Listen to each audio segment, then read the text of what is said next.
সম্মানিত দর্শক এবং শ্রোতাবৃন্দ, আমি ডক্টর আবুল কাশেম মোহাম্মদ মাহবুবুল্লাহ যশোরী বাংলাদেশি সেবা পার্টির পক্ষ থেকে আপনাদের সকলকে বলতে চাই, কোরআনের ভিতরে আহসানাল হাদিস রয়েছে। এই আহসানাল হাদিসের বিপরীত কোরআন আমাদেরকে লাহওয়াল হাদিসের দিকে যেতে নিষেধ করে। আমি যদি লাহওয়াল হাদিসের দিকে যাই, তাহলে কোরআন আমাদের নাম দিয়েছে আমরা মুশরিকিনদের অন্তর্ভুক্ত হয়ে যাব। এখন চিন্তা করে দেখুন, রব্বানি প্ল্যান যখন আমি মেনে চলব, তখন কোনোভাবেও আমরা লাহওয়াল হাদিসের দিকে কি যেতে পারবো? কোশ্চেন কালেও যেতে পারবো না। তো আপনাকে আমাকে কি করতে হবে? আহসান আল হাদিসকে মেনে জীবন কাটাতে হবে। আর আহসান আল হাদিস আল্লাহ তাআলার পক্ষ থেকে এসেছে। যখন আমরা ৩৯ নম্বর সূরা আজ-জুমার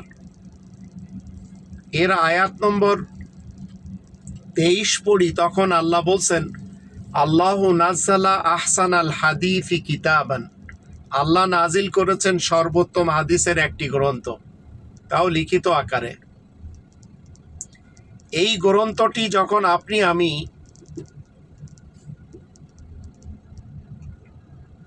মেনে চলব, তখন আপনার আমার কোনো ধরনের কষ্ট হবে না। আল্লাহ তাআলা শান্তির পৃথিবীতে আমরা কি করতে পারবো?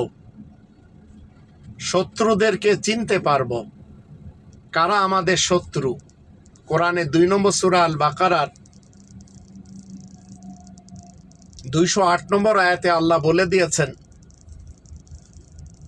ইয়া আইয়ুহাল্লাযীনা আমানু উদখুলু ফিস-সিলমি কাফা ওয়ালা তাত্তাবিউ খুতুওয়াতিশ শাইতান ইন্নাহু লাকুম আদুউম মুবিন। তোমরা যারা ঈমান এনেছো, শোনো, তোমরা শান্তির ছায়াতলে পরিপূর্ণরূপে প্রবেশ করো এবং শয়তানের পদঙ্ক অনুসরণ করবে না, নিশ্চয় সে তোমাদের প্রকাশ্য শত্রু।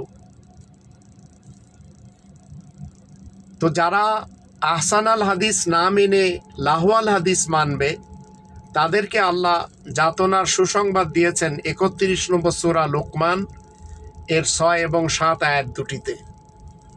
তো আজ আমি নিজেও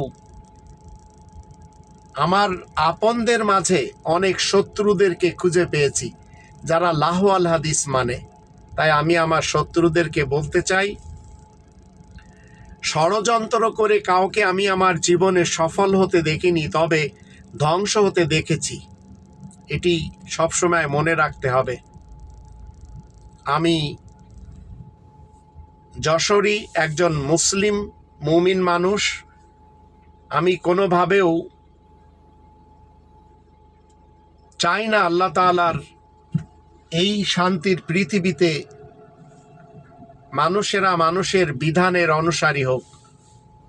তাই আমি বাংলাদেশি সেবা পার্টির পক্ষ থেকে এই দেশে আল্লাহ তাআলার বিধান কার্যকর করা হোক, সেটাই চাই।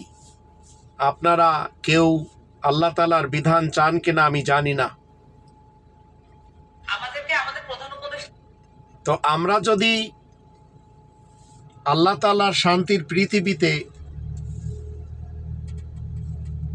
আল্লাহ তাআলার বিধান প্রতিষ্ঠিত না করতে পারি, আমাদের নিজ জীবনে, আমাদের পারিবারিক জীবনে, আমাদের সামাজিক জীবনে এবং রাষ্ট্রীয় জীবনে, তাহলে অবশ্যই আল্লাহ তাআলার কাছে জবাবদিহি করতে হবে।